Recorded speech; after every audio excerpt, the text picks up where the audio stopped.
وہ تو اتنا کریں۔ علماء نے لکھا ہے اللہ سے نا امیدی گناہ کبیرہ ہے،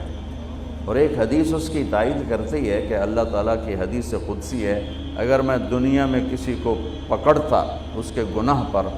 تو ان کو پکڑتا جو مجھ سے نا امید ہو کے بیٹھو،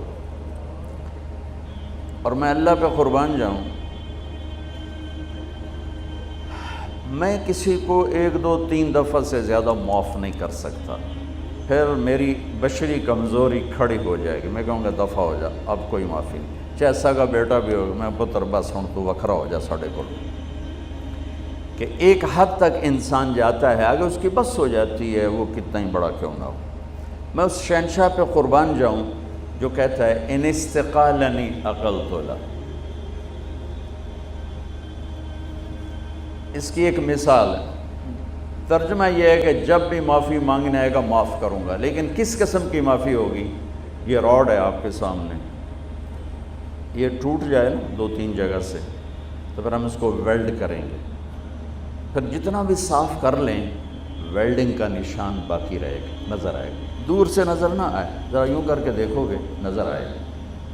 اور میرا اللہ کہہ رہا ہے تو اپنی توبہ کا پیمانہ توڑ کے لا،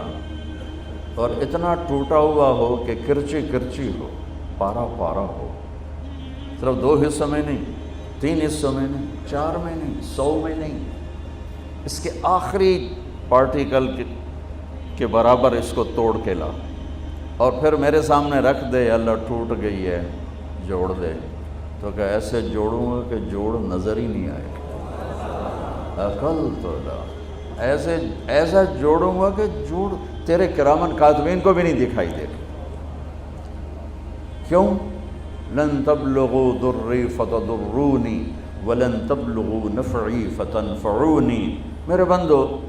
تمہارے